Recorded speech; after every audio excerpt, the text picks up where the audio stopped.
On June 3, 2026, the Department of Finance in Ottawa released a statement that, at first look, seemed almost ordinary.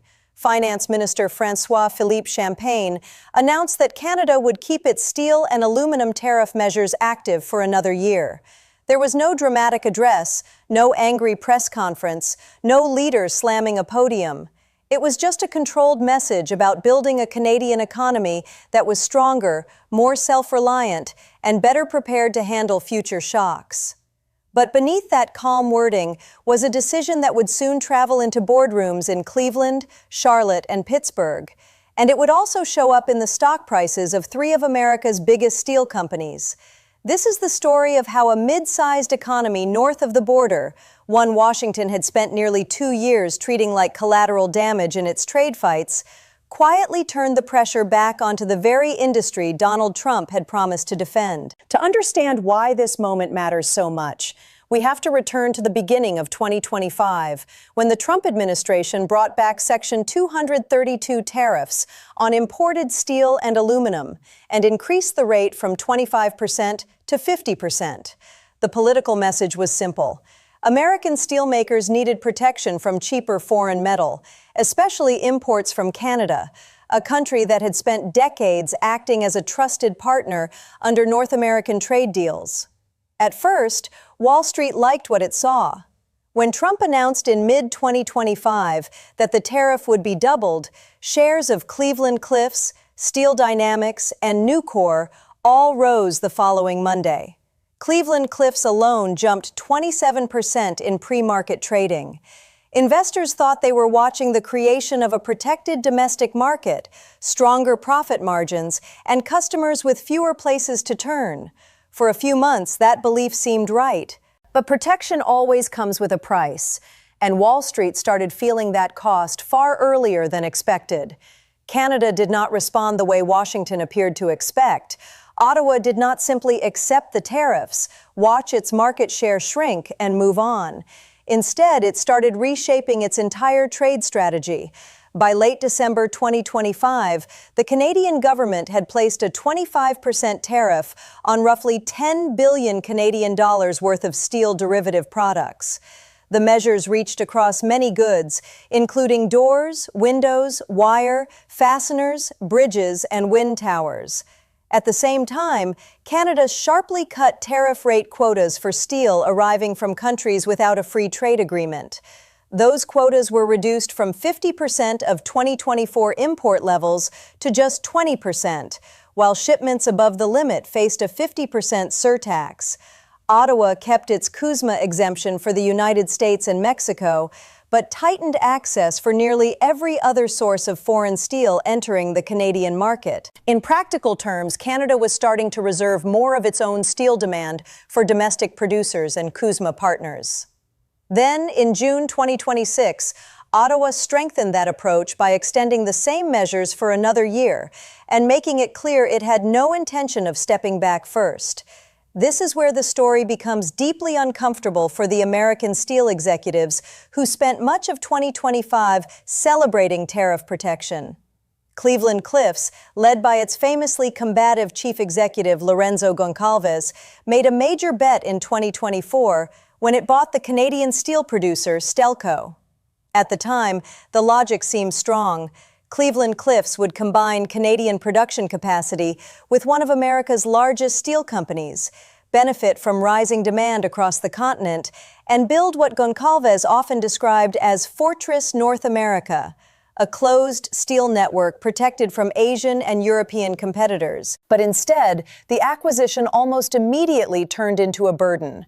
Stelco's sales were hit badly by the 50% American tariff placed on steel shipped from Canada. The irony was hard to ignore. A policy meant to protect American steelmakers was now damaging the Canadian subsidiary of one of those same American companies. Goncalves eventually began publicly urging the Canadian government to build stronger tariff walls of its own.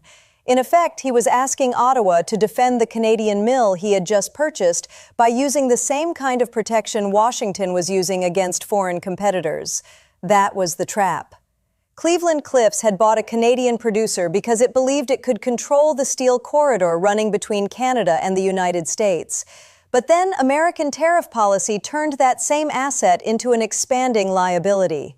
At the same time, Canada's retaliation system was pushing steel demand back toward domestic producers and CUSMA partners. Only now the rules were being written in Ottawa, not Washington. Cleveland-Cliffs' first quarter results for 2026 showed the kind of deeper structural damage this shift was creating. Full-year revenue for 2025 had already slipped by about 3% to $18.6 billion, forcing Goncalves to tell investors that any improvement would come slowly, quarter by quarter. He pointed to high energy costs and delayed pricing as major problems, but once the usual corporate wording was stripped away, the message was obvious. The company's big Canadian acquisition was losing money. Investors did not sit around waiting for management to prove the situation was under control. Across the first half of 2026, almost every new signal from Washington about tariff policy sent American steel stocks moving sharply. More and more often, those moves were heading lower. In February 2026, reports surfaced that Trump was considering cutting steel and aluminum tariffs in order to ease pressure on consumer prices before the midterm elections. In one trading session, shares of Nucor, Cleveland-Cliffs, and Alcoa all fell, with major steel and aluminum companies dropping between 5% and 6% during the day. Investors had started preparing for foreign competition to return and for the pricing advantage domestic producers had enjoyed to disappear. Cleveland-Cliffs had already taken an even heavier hit just days before. The company missed fourth quarter revenue expectations by nearly $300 million. And shortly afterward, its chief executive sold 3 million shares worth more than $37 million. That sequence drove the stock down nearly 17% in a single session.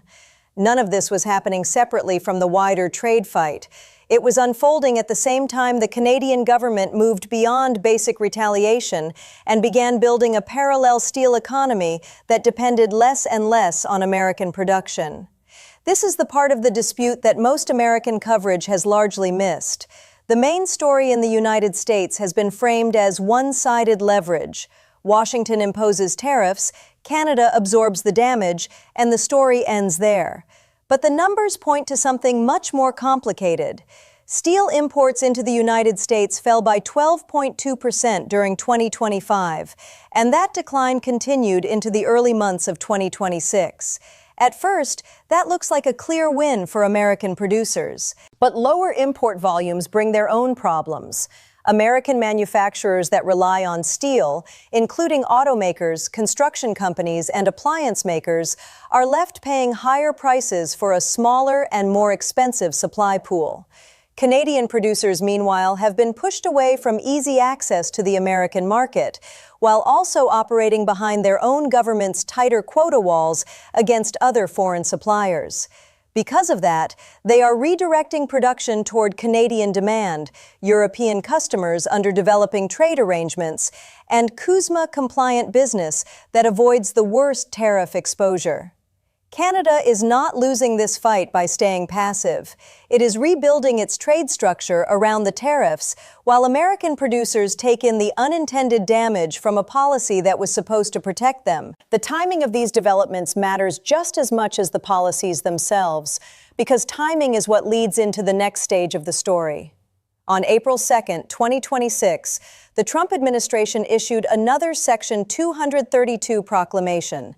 This one expanded tariff coverage to copper for the first time, adding it alongside steel and aluminum, while also changing how duties were calculated.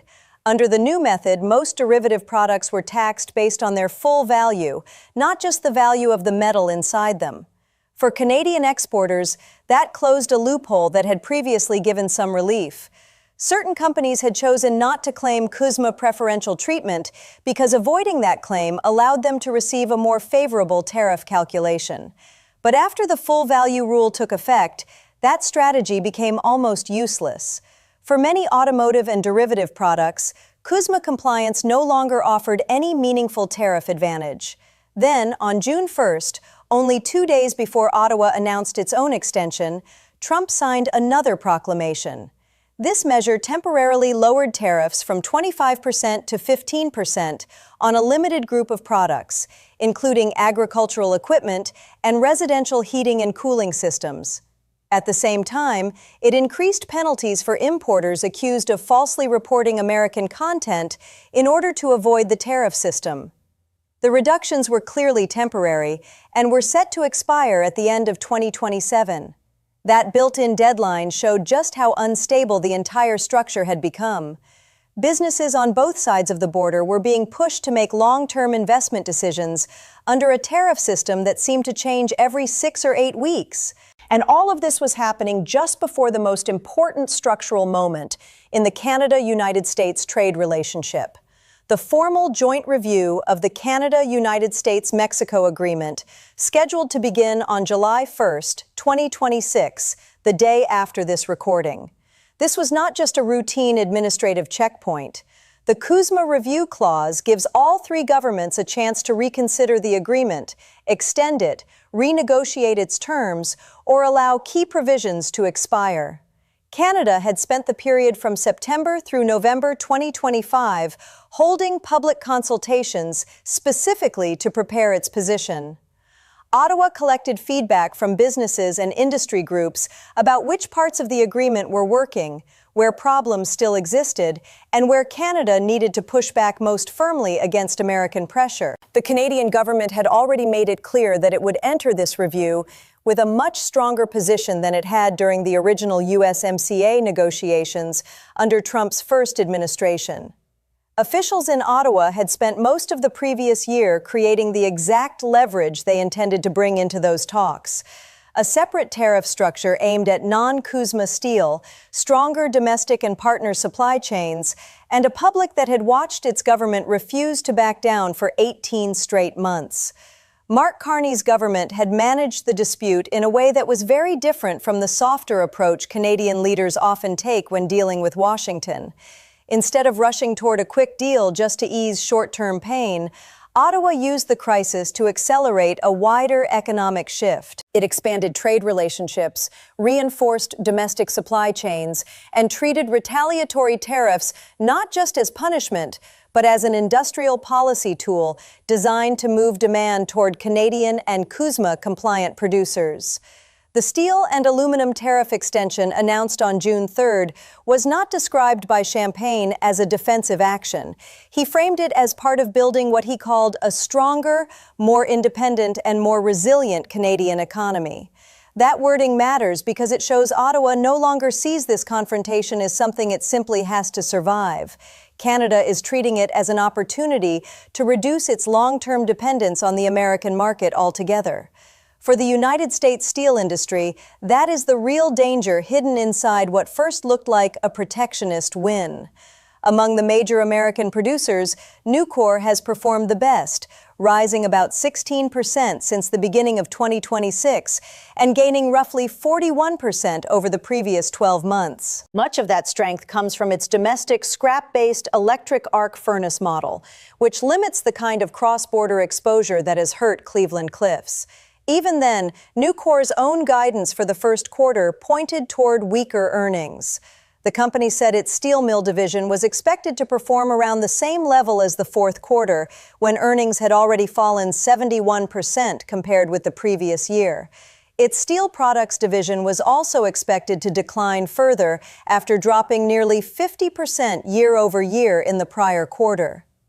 Steel Dynamics has remained the most stable company in the group, offering a respectable dividend and holding a strong buy consensus among analysts. U.S. Steel, however, remains the most symbolically important name in the industry, and it has been stuck in what analysts describe as acquisition limbo. Its consensus rating continues to sit around hold, while some forecasts suggest the stock could fall another 14% from current levels. The common thread running through all of this is a tariff system that has become so complicated, so frequently changed, and so dependent on overlapping rules between Section 232, Section 122, and CUSMA preferences that even trade lawyers and accounting firms are struggling to keep track. Canadian tax advisors have spent much of 2026 issuing repeated updates just to follow the chain of new proclamations. The order in which tariffs are applied, whether a company claims CUSMA treatment or pays the Section 232 rate, and whether a shipment qualifies for a narrow exemption listed in an annex, can shift the effective duty by dozens of percentage points on the exact same product. After the Supreme Court's ruling on February 20, 2026, involving presidential tariff authority, the administration moved toward using Section 122 of the Trade Act of 1974. That provision only allows the government to impose temporary import surcharges, and those measures cannot stay in place for more than 150 days unless Congress approves an extension. That legal weakness means the tariff structure supporting this entire confrontation could be challenged, revised, or partly overturned again before the CUSMA review is even finished. For executives trying to plan long-term investments in either country, that adds yet another layer of uncertainty. So, what happens after July 1st? The honest answer is that nobody has a reliable forecast. Not the steel executives, not the trade lawyers, and not the analysts at TD Economics or RBC Wealth Management who have spent months modeling different scenarios. The review is designed to bring forward the same disputes that have been building since the start of 2025, which makes a smooth or predictable outcome unlikely. The United States enters the process with some real gains. Steel import volumes have fallen, domestic pricing has been protected for producers like Nucor, and the basic 50% tariff remains in place for now.